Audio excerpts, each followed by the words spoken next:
Beauties, you're welcome back to my YouTube channel. My name is Winnie. In today's video we are going to be learning how to make this beautiful turtleneck chantilly neck top. I made this myself. It is not store-bought, even though it's looking store-bought. I really love it. It is very beautiful and this is very easy to make. So if this is what you love to learn, keep on watching, like my videos, share with your family and friends, and don't forget to turn on the notification bell so you don't miss out anytime I upload a new video. So without too much talking, let's get straight to the honey of this video. Let's go. I love you. Hey beauty, welcome to my channel. I used about 1 yard to make this. It was not even up to 1 yard because I'm a small size, so I folded my fabric using my bust measurement divided by 4, and then I also went ahead to measure the length of the blouse that I wanted, and I am just cutting it out right now. So I'm going to make this as beginner friendly as possible, so we are going to be cutting it one step at a time so that you can understand it.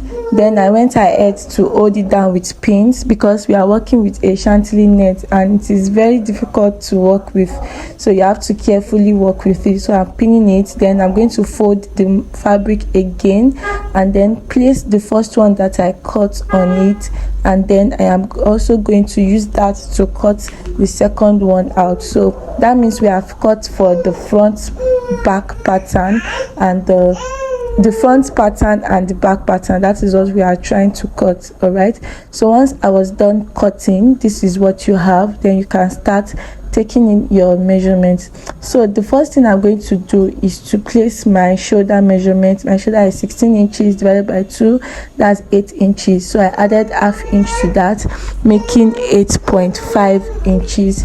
Then from that point I went ahead to mark my armhole depth measurement.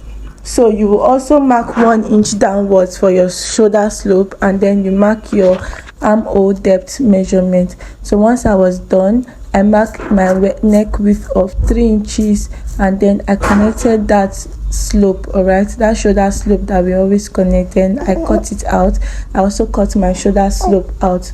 So the next thing we are going to be doing is to mark out our neckline. I've already marked a neck width of 3 inches, so the neck depth that I'm marking is 1 inch. That is for the back. So we are cutting the back neckline first. So once we are done doing that, we are going to cut the front neckline later. So the next thing is to shape your fabric. So I'm marking out my bust measurement divided by 4. Then I will add 1 inch for ease and 1 inch for seam allowance. All right, then I'm marking out where my waist is. I'll mark out my waist divided by 4 plus 2 inches. Don't forget, it is 1 inch for ease and 1 inch for seam allowance. So 1 inch is our seam allowance. Go. All right. So now at the hip line, I'll also mark my hip divided by 4 plus 2 inches. So then after that, I am going to just cut it out like this. All right, so once I am done cutting, this is how it's going to look. It's already getting set. All right, so I'm just trying to trace out all the places that are coming out, all the places that we don't want. I want it to be clean and fresh. So you remove one out of that, which that will be the back. So now for the front, you are going to cut out your neck depth for the front. So my neck depth for the front is 3 inches. So I've gone ahead to mark that, and then I'm tracing that out. So now next thing I'm going to do is to quickly cut out my sleeve. I wanted this sleeve to be a long sleeve before, but the fabric I was working with was not enough, so I just decided to cut out a short sleeve. So if you want to cut a long sleeve, you can make sure that it is 1 yard exactly, or 1.5 yard, so you'll be able to cut a long sleeve from that.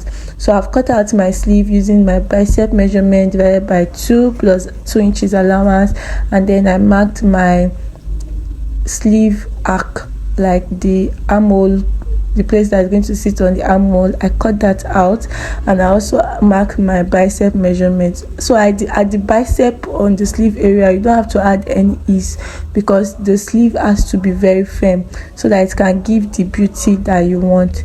So once we are done cutting the sleeve, the next thing I did was that I took the main fabric, so I placed it on top of each other, right side facing right side, and then I'll go ahead to sew the shoulder, then I'll sew the sides with the 1-inch allowance that we left earlier. Sew the shoulder first. After sewing the shoulder, then you sew the sides with the 1-inch allowance that we left. So I've gone ahead to do that now. After sewing the shoulder and the sides, I also went ahead to hem the down part, and everything is looking neat and clean now. So you can also decide to add your sleeve now. I've also joined my sleeve.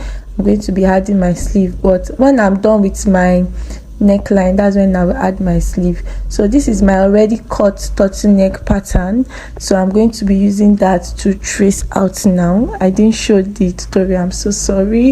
If you want a full tutorial on that, kindly put it in the comment section and I will know that you want it, and I'll be glad to answer you. I'm going to do a full tutorial on that. So I'm cutting that out now. I'm going to be cutting 2 of these, one for the main fabric and one for the lining. You know, I'm going to be using the turtleneck to turn each other so that everything can be neat and clean. So I'm going to cut 2 of that. So once I'm done, how I did it was that I measured my round neckline and I used that to mark out the turtleneck. All right, so it has to match with your round neckline and it has to have an extra allowance of 1/2 inch because we are going to be joining it together. All right, so now once I'm done cutting, I'm going to place the turtleneck on top of each other, right side facing right side, and then I'm going to sew the top part. It's the top part you will sew, not the down part. It's the down part that will sit on the neckline.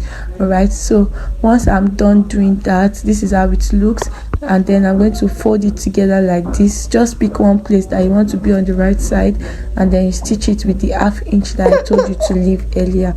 So now that joining part, I want it to be at the side, matching with my shoulder, the place that I sewed at the shoulder. So I don't want it to be at the back. You can put it at the back too if you want. Then you go ahead and pin everything down around your neckline, right side facing right side. Go ahead and pin everything all around. Don't be tired of pinning, it makes your work very neat. So go ahead, take your time, pin everything, pin everything. Make sure that everything is aligning. Take the two collar, make sure that it's aligning. Pin everything, and after pinning, then you go ahead to stitch it all the way around. You can also decide to overlock it if you want, but make sure you don't use that white thread to overlock. You can change it to black so that everything can blend in, so that white will not be showing in your black fabric or any color.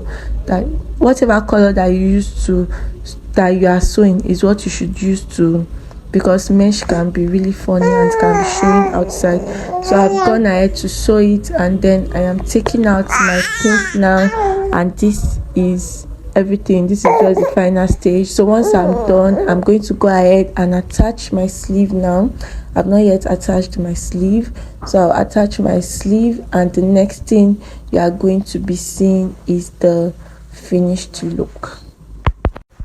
So this is the finished look. It looked really beautiful on me. Thank you guys for watching. If it was helpful, kindly give me a like and drop your questions in the comment section down below. I'll be glad to answer. Till I see you in the next one, I love you and I care. Bye.